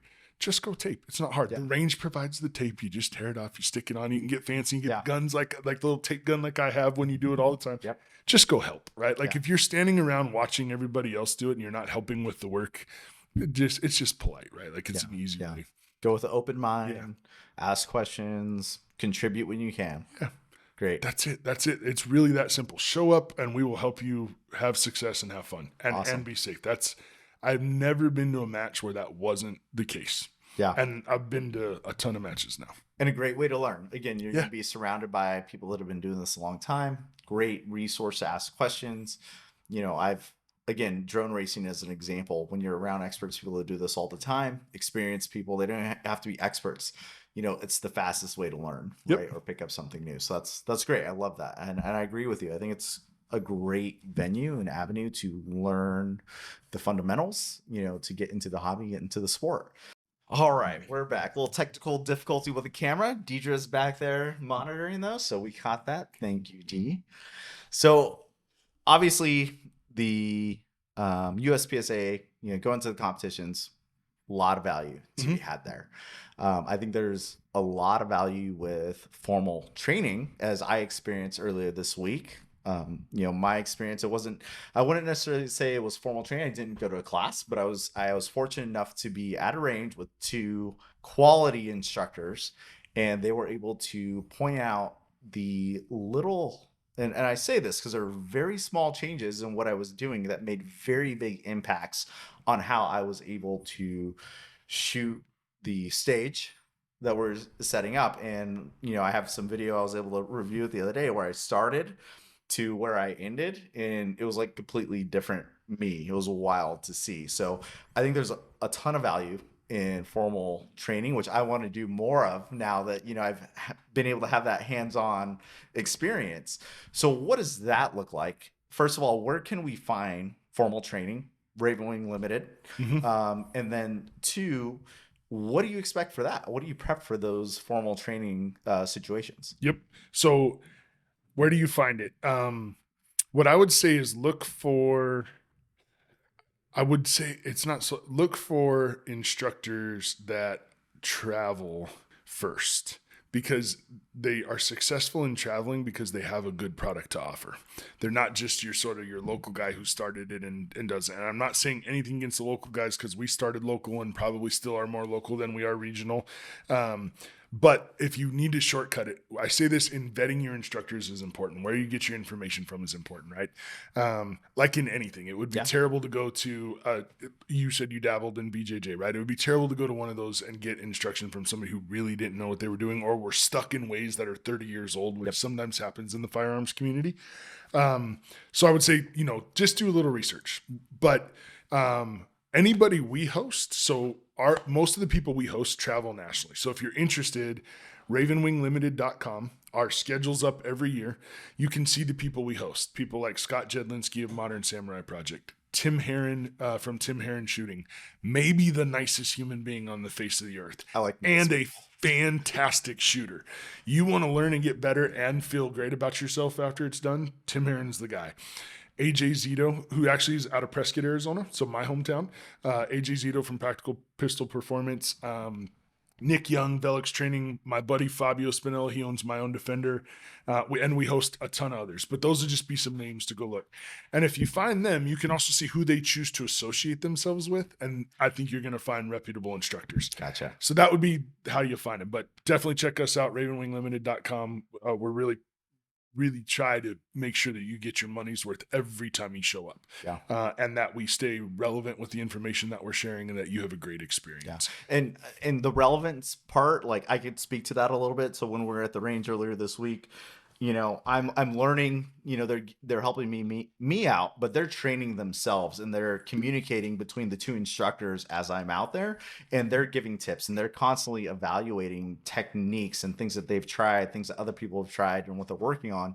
It's really cool to see. It's a sport, and it's a technique in a group that is constantly evolving. I think that's one of the things that I caught, is that there isn't a one best way to do anything. I don't think they would say that, but they're always striving to find that next little step of improvement. And it can be, like I said, milliseconds, tenths of a second to get those improvements. So I can definitely vouch for that aspect. Thanks, man. I appreciate that. We work hard at it. So, and you got to see the other side, whereas Bailey and I are out there trying to get better too. Like, I want to go win matches. I don't want to just be the term they use is the grand bagger. So if you've made GM, but you're not really that good, you just happen to catch the right thing, people call them a grand bagger. The opposite side is the sandbagger, the really good shooters that refuse to shoot classifiers and move up so that they can win trophies. Both are annoying, right? They're so few and far between. Don't let what I just shared ever deter you from competition. They're in every sport, though. Yeah, it happens. But that's Bailey and I just trying to get better, man. Chasing tenths of a seconds everywhere, and it's a lot of fun. But to show up to a formal class, all the same things that we talked about at the competition, the gear that you're going to run. So a really good and safe belt setup to be able to access your gun, whether that's an inside the waistband, I don't care where you put it, but an inside the waistband or an outside the waistband rig. Yeah. Either one's fine. A good, safe holster. the necessary amount of ammunition that the instructor says that you need for the class. Most of them, if it's a 1-day class, they'll say something like 250 to 500 rounds. Okay. Depends on the level of shooting that you're going to be doing. They'll tell you how many rounds you need to bring. If it's a 2-day class, it's pretty standard that instructors will tell you to bring 1,000 rounds, because you're going to do some instruction, but you're going to do a lot of shooting over the course of 2 days.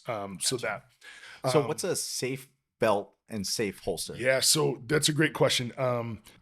I really, if you're going sort of like the duty, when I say duty, we think military and police. It's the war belt sort of setup that you have, right? We often refer to it as the LARPing belt, live action role play. Yeah, love LARPing. Yeah, because I do too. I love the LARP. I'm also not a cop, so I don't really never going to wear that unless like the world's coming to an end and I'm putting it on.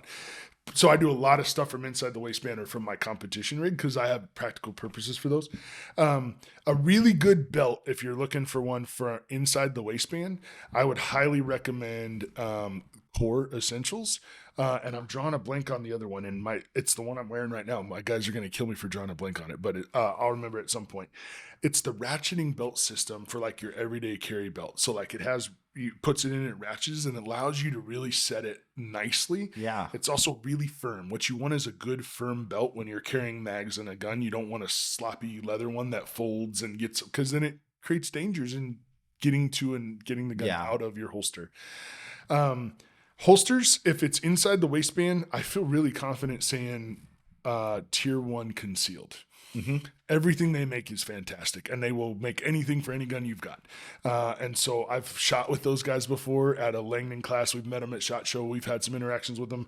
Jarrod Clausen is the owner of the company. Jarrod's a phenomenal shooter. Those guys are all about making really safe, great performance. So if it's inside the waistband, tier 1 concealed. Outside the waistband, Safariland holsters are pretty ubiquitous. Mm-hmm. A company that we're associated with called US Duty Gear. So the interesting thing is it's all the old engineers from Safariland, when Safariland stopped innovating, left and started their own company called US Duty Gear. So they're getting new innovations from a really similar, like familiar form. Yeah. So US Duty Gear is pretty interesting. Or a really good competition rig. If you're looking for good competition belts, double alphas out there everywhere. They make good stuff. Like AA? Yeah, it's double and then spell out the word alpha. So double alpha. You can find their belt. Their common one's called the Lynx belt. So it's like it lets you customize the size of it. It's a good belt. I would much more steer you towards Howitzer Clothing. So I'm wearing them right now, but he just released a belt. It's the most sturdy belt, and it really doubles as both your LARPing belt and a competition belt, which is awesome. So if you want to change your setup on it, one belt can serve both purposes.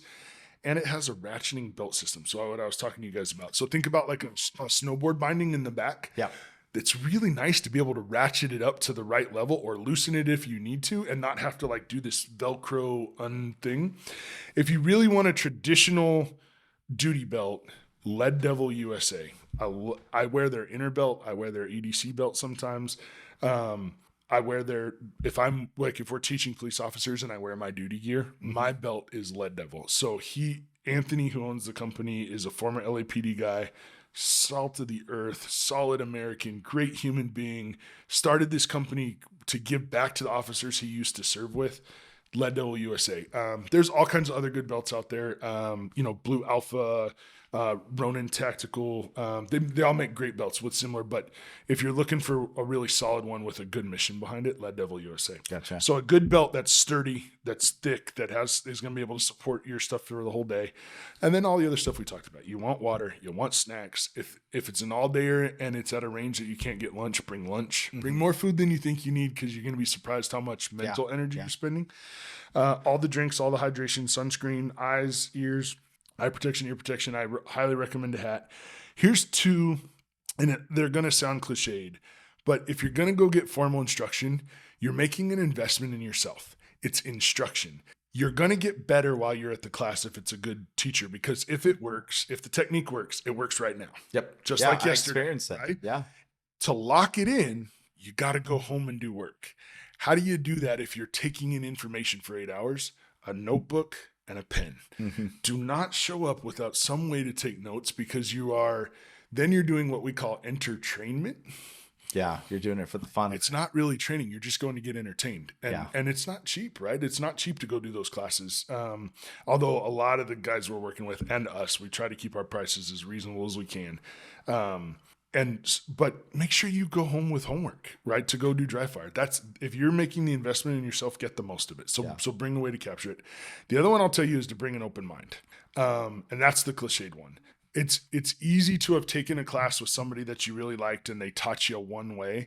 Well, what they taught you was one way, not the way. Yeah. There is no the way. The greatest shooter in the world alive today is named Eric Graffel.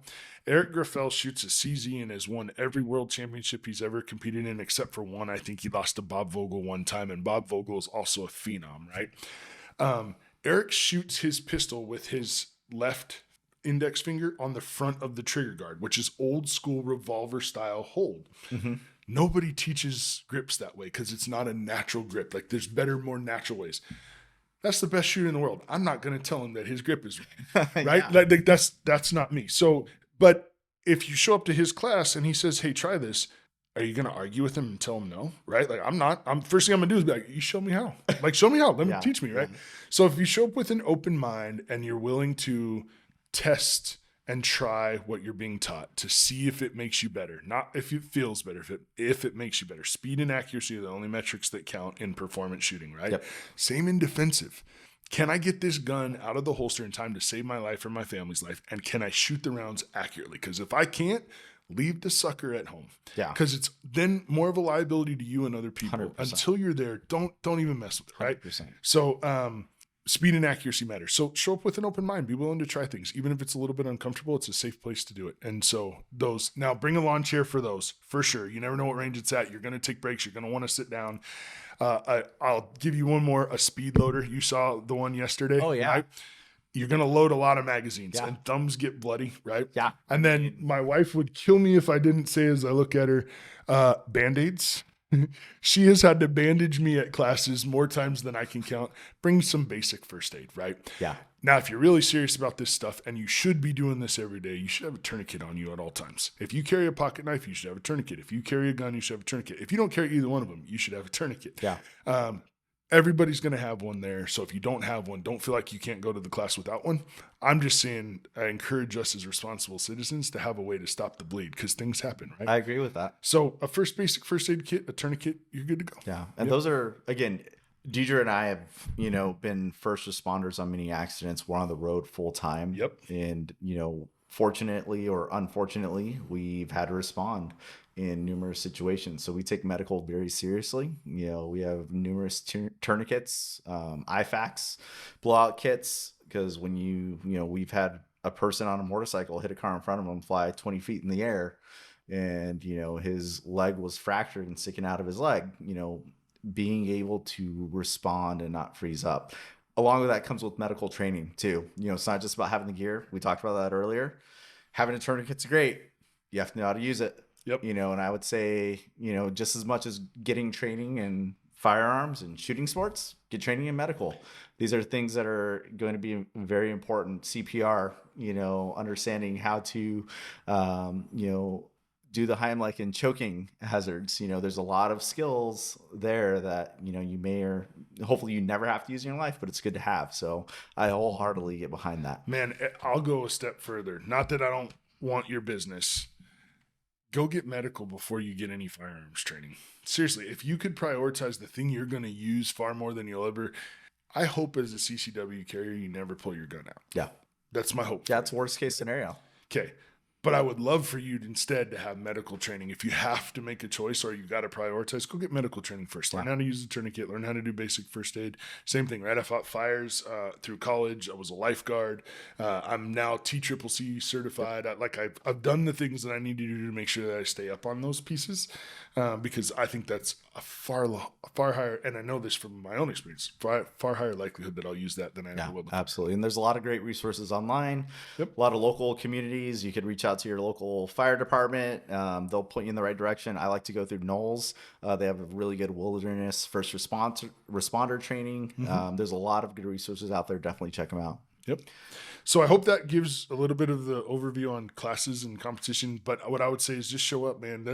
You were talking about white belt, blue belt, and jiu-jitsu. Yeah. Man, sometimes just showing up is what it's about. But yeah, I'll circle back to just the one. Pay attention to safety, and you'll find people that are invested in you getting better, even other students at classes. And you're going to meet a lot of cool people, Yeah. that can become great friends. So pay attention to safety. And if it's a class, even at a competition, show up with a way to learn and capture your learning so that it's not just entertainment. Yep. Because you're making an investment, get the most out of it, right?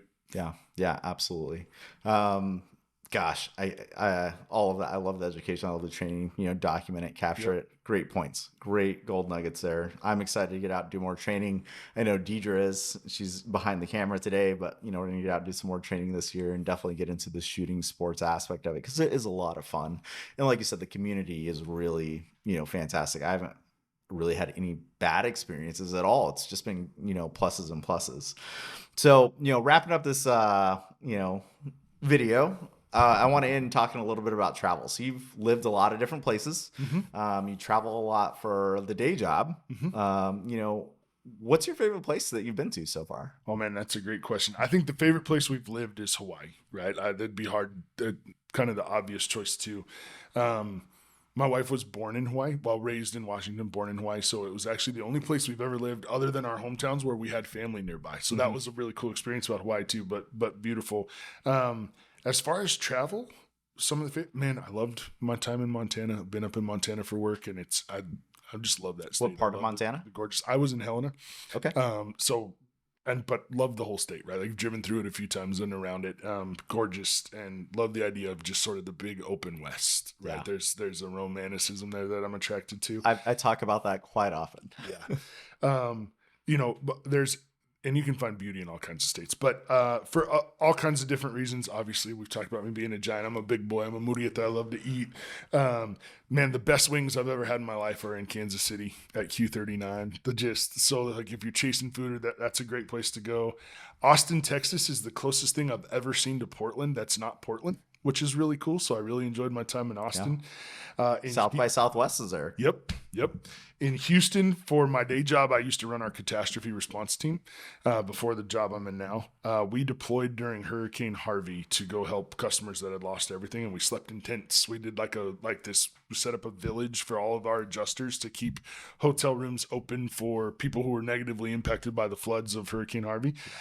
So Houston's got this whole vibe and atmosphere that's totally cool and different. So I like a lot of the places I've been. I don't know for travel that I would pick a favorite, but living was certainly Hawaii. We lived in Reno. Tahoe's gorgeous, man. There's also a lake up there called Lake Pyramid, which is north of Reno and Sparks. They have a type of trout that only exists in one other lake in North America, and it happens to be in my wife's hometown, which is really cool. But it's amazing. So that was the first time I had ever seen fishing done from step ladders. You ever seen this before? No. They wade out until the water is about to come over the waders, and then they set up a step ladder. So think like a 6-foot or an 8-foot step ladder. Yeah. Climb up so that they're out of the water, not freezing, and fish from there because you have to get out a little bit deeper to attract those particular trout. What? It's really cool to see. So I remember my wife was pregnant with my daughter, and she and I would drive, just to go up there and see it. Amazing and just gorgeous scenery. Yeah. So I liked it there. We lived in Vegas. We've lived in Temecula. We've been all over the West Coast, man. It's been awesome. Portland used to be a really beautiful city. I haven't been there in a while. I hear downtown's changed quite a bit. Makes me sad to see. Yeah. But yeah. Do you, when you travel, I mean, obviously a lot for work, but if you're traveling for fun, are there certain types of activities you're looking for? You mentioned fishing. Is that one of them? Used to be. I haven't done much fishing probably in the last it's been quite a while actually since I've done any really serious fishing. I do love to fish though. Relaxing, and again, nuances, right? You get to chase those pieces. Because we live near a big city, I appreciate the absence of people. Yeah. And I mean that in the nicest way possible. It's not that I don't like people. It's just like the ability to connect with nature and some of those pieces I really enjoy. I think certainly is framed more around family, like seeing my wife's family or seeing our side of the family, or things that are conducive for my kids has been that. I travel a lot for teaching and shooting too. And so that's sort of where the match is. I would have had no cause to go to Alabama if it wasn't for shooting matches down there. But now I've experienced Birmingham and greater Roll Alabama. Tide. Yeah, man, different place. So we were actually in Where's the NASCAR Hall of Fame? I'm drawing a blank. Talladega. Okay. So that's where the matches are shot for nationals the last couple of years was in Talladega, Alabama. No reason in my life to go there other than that, but that was pretty Yeah. amazing. Yeah. Southern hospitality. Yep. Really enjoyed Charlotte, North Carolina too. My wife and I got to go there for a work conference. I thought that was a really beautiful area. We played a round of golf out there together. That was a really beautiful place too. Yeah. I love it. It resonates a lot with why we hit the road and we're traveling full time and working. A lot of it is, well, one, I think, being in big cities for so long, it's a little draining. I think at some point you need to get back to nature. I always like just say we're kind of recharging, it gives you time to get to yourself, meditate a little bit. I think there's power in solitude sometimes, and getting away from people helps you find that. Yep. And then the family, right? And for us, it's friends and family. We have friends and family all over, North America, South America, all over the world, really. So as we're traveling, we get to catch up with friends that we haven't seen in 17 years, rekindle relationships, nurture those things and catch up with family like we're doing today, right? And that's hugely a driver of what gets us out and is motivating us. And, when we wake up in the morning, and wherever we're parked, where our RV is, like that's our backyard today. And it's something that's really special. And then, kind of like what you said, work takes you to some cool places. We have our own activities that we like to do. So it's like, oh, there's a really cool bike park here. Let's go to that area. I would never plan to go there, but there's a bike park, Angel Fire, New Mexico. Great example. I didn't even know what that place was, where it was. But you know what? They have a fantastic bike park. And I guess ski hill if you like to, that thing in the winter. I'm definitely more of a warm winter kind of guy. But, you find those hobbies, and I'm looking forward to actually seeing if I could just do some, shooting sports, or where that takes us across North America this next year too. Yeah, there's some beautiful ranges out there that you'll get a chance to go see. There's actually one in Colorado. I'm drawing a blank on the name of it. Nationals was supposed to be there a couple of years ago. I hear it's one of the best ranges in all of America. So you guys might have to check that one out next time you're back near home base. Prescott, Arizona hosts 2 major matches each year, which is one of the most beautiful ranges you'll see in all of Arizona. So I love North Arizona in general. Yeah, it's really awesome. So it actually is kind of an interesting way to get out because most people don't like gunfire near their homes. So most of the ranges are actually out a little ways, right? So you get to see, like even you guys where you saw yesterday. So you have to get through some of the industrial land. The land we were on it's a private range. We just are able to rent the ranges because we're instructors there. That's reservation land that we were on yesterday. Really? Yeah. Nobody knows. There's a tiny little reservation sitting right there, but that's a part of what it is. So that's kind of really cool too. So just, it takes you to places that you would never otherwise expect. Yeah. Which is a cool way to get out there. I mean, that's why I like traveling, the things that you find. And again, just to that point, I did not expect this area to be as beautiful as it was. I'm glad we came here. I'm glad we got to come visit because the views, the people we've met, the experiences we've had here, something that you would miss. We've flown into LAX many a times, take a Uber to downtown. You're not going to experience the area around here unless you're driving through it. So, very, very happy we came this way. Looking forward to continuing our trip up into Oregon through the rest of Northern California. And, definitely plan to be back. Hopefully we'll come back for some formal training next time. That'd be awesome. Or just to hang out. It'd be great. Both. And I got to say, thank you before you go, man. So, walking into the Kingstar you guys have was impressive, right? Like wicked cool. So it also helps that like my wife and my kids could see it too, because something I've always thought about was sort of that sort of travel, and like to put eyes to something that wicked cool and the life you guys are living opens doors of possibilities. Yeah, and it fits well. They have a camper for everybody. I'm a big believer of truck campers. We went through the gamut of vans, buses, fifth wheels. I like the mobility, flexibility that truck campers offer. I recommend that to a lot of people, but at the end of the day, there's a right rig for everybody. I think getting out on the road, experiencing it, someone that travels like you for competitions and training, I think it makes a lot of sense. So who knows, maybe you'll join the truck camper family sometime in the future. Maybe someday. That'd be awesome. So before we go, obviously you're sponsored. You are a sponsored athlete. You're knocking it out. Thank you. Find you on social media, find your podcast.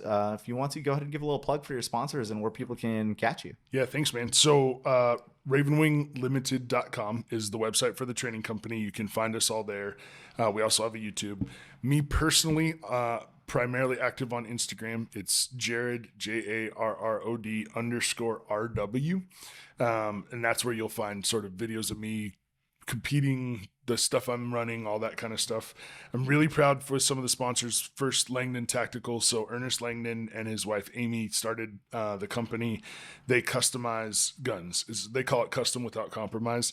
We were talking about the Berettas earlier. So I compete with and everyday carry that Beretta. It is, to me, the utility of that gun is really awesome. So not only can I go compete and be really competitive with it, but it's safe enough and reliable enough that I will carry it every day in defense of myself and my family. So shouts out to Ernest and his team. Holosun Optics recently just announced me as one of their sponsored shooters, so really proud for that one. Been working with those guys over there, Josh and the team, for a long time. They're really good people. What I love about Holosun is they want to be affordable and they want to push what's possible.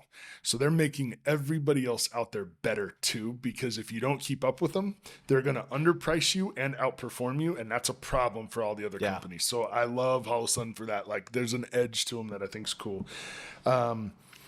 So Lock Grips. So we've talked about this. It's all shooting related, but Lock Grips is one of the sponsors. So they provide grips for the different guns that you can shoot to change to fit your hand style and also the weight or the texture that you're looking for to help you maximize your performance, which is amazing. Really excited. I can talk about it. It's not yet out there like on the socials, but Red Hill Tactical Holsters. So they make my competition holsters. So love to work with them. At Ravenwing, we work with a lot of other companies too. Trauma Pack. So we talked about Med. We work really closely with Trauma Pack. We have a great discount code. So check us out online. You can find our discount code there. Some other folks that we work with, Angel City Armory, the ported gun you got to shoot yesterday. Yeah. He did the porting for me. Roland is an amazing human being, does some awesome work. So go to Ravenwing Limited on Instagram or Jarrod RW. You can find all those. I could go through a long list. It's like, we joke the jerseys we wear sometimes look like NASCARs, right? Because they have sponsors all over them. I try to keep mine a little bit cleaner than that, but I appreciate all their support that they allow me to and help me be able to do what we do. And then my wife, right? Like, I'd be really remiss not to say thank you to my wife and to my family, because you don't do anything or you're not sponsored by anything without her being on board. And so we talked about making Grandmaster in 3 years. That doesn't happen if she's not extremely patient with me. Yeah. So like, just need to be real clear about how grateful I am and appreciate her and my family for that support. But yeah, check us out. Come find me. I do my best to respond to any questions you have. You and I had that experience, right? You asked me a question about the draw. I gave you some feedback. It seemed to help. Certainly helped based off of what I saw yesterday. You're killing it, man. I love it. I love it. I love watching people improve. It's why I love to instruct. So yeah, hit me up anywhere we can help there. We'd be glad to at Ravenwing, or me personally. Glad to help support you in your journey and make it go, man. This is a lot of fun, and the utility of improving your proficiency and preparedness. It's just one aspect, so don't get me wrong. But being able to run a gun in all of it. Mm-hmm. There's med, there's like sustenance, survival, all that stuff that you need to, if you want to be well-rounded. But if you want to go deep down this one, I'm your guy. I'll help you. Well, have fun with it. Awesome. Well, thank you for being here, Jarrod. Yeah, thank you. For those of you guys watching, thank you for watching this. I hope you enjoyed it. Don't forget to like and subscribe. Follow along for the next one. And don't forget to go check out Jarrod on all his socials. A lot of great content he's putting out all the time.